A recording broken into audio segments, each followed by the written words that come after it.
Mongolia. Painit yan. Ang Mongolia ay may lupat na 1.6 kilometro kwadrado. Lambator ang kabisera. Gawang Mongolia. Konnichiwa. Welcome to Japan. Japan has 377,835 kilometers square. With the capital of Tokyo. Tinatawag din ito Land of the Rising. Welcome to North Korea.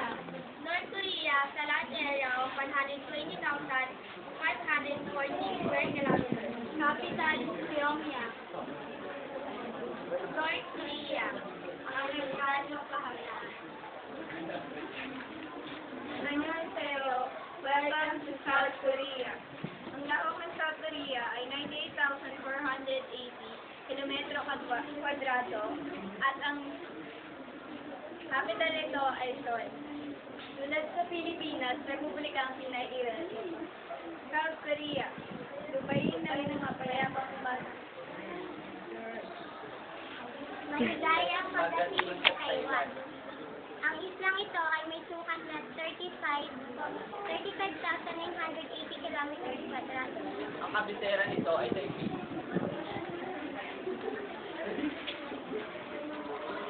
Bago ko tuloy ipresenta sa inyo ang aming invitayo ko muna batiin ang lahat ng mga region sa kwarto nito. Simulan natin sa China. Sa China,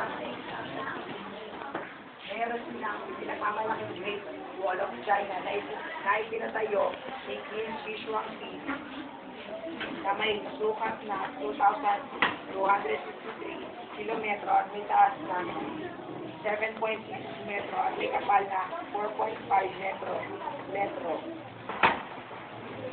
Nakikita rin natin sa exhibit ang pambansang kasuotan ng China, ang ilog Huanghe at ang paraan ng pagsasaka sa bansang ito.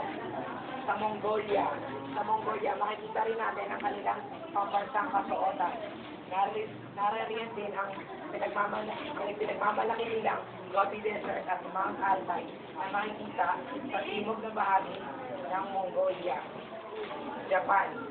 Ang Japan ang may pinakahiganting industriya na itinuturing sa buong Asia.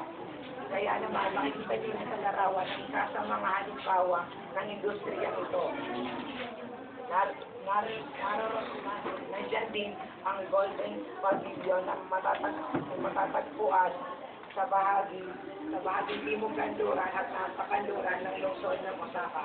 Naririyan din ang tinatawag na banal na Mount Fuji. Sa North Korea, meron silang naririyan ang kanilang produkto katulad ng patatas at ramen. Katulad din ng sa South Korea, naririyan din ang kanilang pambansang kasuotan. Sa Republika ng Timog Korea, naririyan ang Jeju Island na pinaka-atraksyon sa bansang yan. Kumbaga dito sa atin, ito yung Boracay. Makikita rin dyan sa bigas na yaman ang yamang mineral. Ang maraming katulad sa North Korea. Sa Taiwan, kilala rin ang Taiwan at tagaluwas ng mga tsaa sa iba't ibang panig ng bansa. Nararoon din ang pagkailupan sa China. At dito na po nagtatapos ang aming presentasyon. Maraming salamat.